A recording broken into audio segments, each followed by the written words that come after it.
Taking your dog on an adventure is one of life's great joys. There's nothing quite like exploring the wilderness with your loyal four-legged companion by your side. Dogs have been our partners for thousands of years, helping us hunt, guard our homes, and explore new lands. They possess a natural spirit for adventure, a boundless energy that makes them fantastic hiking partners. A simple walk in the woods becomes a grand expedition when you see the world through their excited eyes. Every new smell is a story. Every rustle in the leaves is a mystery to solve. This shared experience builds an incredible bond between a person and their dog, a trust forged on the trail. Many of us start with small hikes, maybe a local hill or a forest path. We watch our pups leap over fallen logs and splash through cool streams with pure happiness. Soon those small adventures might feel too easy, and you start looking for bigger challenges. Perhaps you tackle a small mountain or go on a weekend camping trip. You learn what your dog needs: plenty of water, good food, and a comfortable place to rest.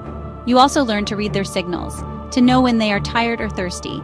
This is crucial for any adventurer, understanding your partner's limits and ensuring their safety above all else.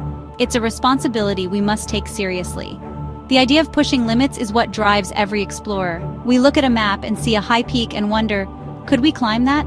This spirit has pushed humans to the deepest oceans and the highest mountains on Earth. It's only natural that we would look at our canine friends and wonder about their limits too. If a person can train to conquer the world's most incredible challenges, could a dog do the same? This question leads us to the ultimate peak, the biggest challenge of them all, Mount Everest. A place of extreme beauty and extreme danger, it tests the very edge of survival. But Everest is not your local hiking trail. It is a place that demands respect and careful preparation. Before we even consider if a dog could make the journey, we must understand the mountain itself. We need to look at what it takes for a human to survive there, the specialized gear, the years of training, and the immense physical and mental strength required. Only then can we begin to ask the same questions for our animal companions. Is it a realistic dream, or is it a challenge too great even for the toughest of pups? Let's explore the reality of this colossal mountain. Mount Everest is the highest mountain on our planet. Its summit soars more than 8,848 meters into the sky, a place where jet planes fly. It is located in the massive Himalayan mountain range, on the border between Nepal and China. For climbers, it is the ultimate prize, a symbol of human endurance and determination. People from all over the world travel to this remote region, hoping to stand on what is known as the roof of the world. The mountain is named after Sir George Everest, a British surveyor who helped to map the Great Peaks of India and Nepal. But the local people have their own names for it. In Nepal, it is called Sagarmatha, meaning goddess of the sky, and in Tibet, it is Chomolungma, which means goddess mother of the world. Climbing Everest is not a simple hike. It is a long and dangerous expedition that takes about 2 months to complete. The journey begins long before you even reach the mountain. Climbers must spend years training their bodies, learning technical climbing skills with ice axes and ropes, and gaining experience on other high-altitude peaks. Once they arrive in Nepal, they start with a long trek to base camp, which sits at an elevation of 5,364 meters. This trek alone is a serious challenge and helps climbers begin the process of acclimatization. This is where the body slowly gets used to the lower levels of oxygen in the air, a vital process for survival at high altitudes. From base camp, the real climb begins. The route to the summit is a series of treacherous obstacles and camps set up at increasing elevations. Climbers must navigate the deadly Khumbu Icefall, a constantly moving river of ice with deep crevasses that can open up without warning. They use ladders to cross these massive gaps in the ice. The route continues up steep ice walls and along narrow ridges with terrifying drops on either side. Climbers must move between camps Camp 1, Camp 2, Camp 3, and Camp 4 to acclimatize their bodies further before making the final push for the summit.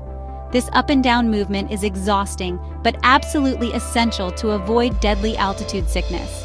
The final part of the climb, from the highest camp to the summit, is known as the death zone. This area is above 8,000 meters, where the amount of oxygen is so low that the human body can no longer survive for long. Every moment spent in the death zone is a risk. The air is thin, the temperatures are brutally cold, and the weather can change in an instant, trapping climbers in a blizzard. It is a hostile environment where even the strongest and most prepared mountaineers face the ultimate test of survival.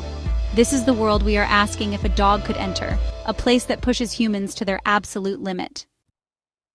The biggest danger on Mount Everest for any living creature is the high altitude. As you climb higher, the air becomes thinner, meaning there is less oxygen in every breath you take. For humans, this leads to a dangerous condition called altitude sickness. Early symptoms include headaches, nausea, and extreme fatigue.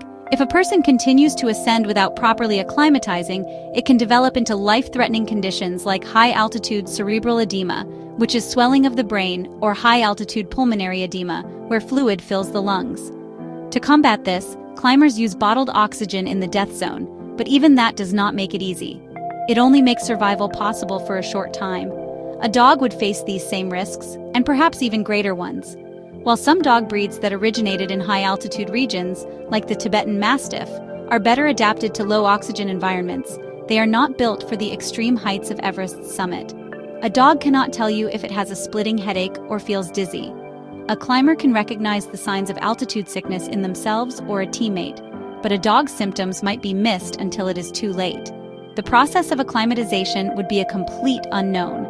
We don't know how a dog's body would react to spending weeks at such extreme elevations, moving up and down the mountain to adjust. Beyond the thin air, the weather on Everest is another major killer. Temperatures in the death zone can plummet to -60°C. Fierce winds, often reaching hurricane force, can rip tents from their anchors and blow climbers right off the mountain. Frostbite is a constant threat. For humans, this means losing fingers, toes, or even a nose to the extreme cold. We protect ourselves with layers of high-tech clothing, insulated boots, and thick gloves. A dog has its fur coat, but it is no match for the brutal cold of Everest. Even with a specialized doggy snowsuit and booties, their paws, ears, and nose would be incredibly vulnerable to severe frostbite. Finally, the terrain itself is a huge danger. The Khumbu Icefall is a maze of shifting ice blocks and deep crevasses. Humans use aluminum ladders to cross these gaps, a terrifying experience that requires balance and careful footwork. It is very hard to imagine a dog being able to safely navigate these ladders. They simply do not have the ability to grip the rungs and balance their weight in the same way a person can. A fall into a crevasse would be fatal. The steep, icy slopes higher up the mountain require the use of ice axes and crampon spikes attached to boots to get a grip. A dog's paws and claws are not designed for this kind of technical ice climbing. So, could a dog really climb Everest? The answer, when you look at all the facts, is almost certainly no. While the spirit of adventure is strong in many dogs, the physical and environmental barriers of the world's highest peak are just too extreme. In 2013, a stray dog named Rupee became famous for trekking to Everest Base Camp, becoming what is believed to be the first dog to officially reach that altitude. It was an incredible achievement, but Base Camp is only the beginning of the journey. The technical climb that lies beyond is a different world, one that is not suited for our four-legged friends. It is a world of ladders over crevasses and vertical ice walls. Let's compare the survival needs. A human climber carries an arsenal of specialized gear, an insulated downsuit, double-layered boots, crampons, an ice axe, a helmet, goggles, and an oxygen system. Each piece of equipment is the result of decades of innovation, designed to give a person a fighting chance in an environment where they are not meant to survive. A dog would need its own custom-made gear, including a full-body insulated suit and booties to prevent frostbite. The booties would need to protect the paws from ice and cold, but would also make it nearly impossible for the dog to feel the terrain or use its claws for grip, increasing the risk of a slip or fall. The most important difference comes down to choice and communication. A human climber chooses to be on that mountain. They understand the risks and have trained for years to face them. They can communicate with their team, telling them if they feel sick, cold, or scared. A dog cannot give this consent. It follows its human out of loyalty and love, trusting them completely. Putting a dog in such a dangerous situation would be a betrayal of that trust. They cannot tell us when they have reached their limit or when they are in pain. Pushing them onward would be cruel, not courageous. In the end, the dream of seeing a dog on the summit of Everest should remain just that, a dream. Our dogs are incredible athletes and loyal companions, capable of amazing feats of endurance on trails and smaller mountains around the world. But their safety and well-being must always be our top priority. The greatest adventure we can give our dogs is a long, happy, and safe life by our side. Conquering Everest is a human challenge, born of a human desire to push our own limits. Let's leave the roof of the world to the people who choose to go there, and keep our furry best friends safe on the trails far below.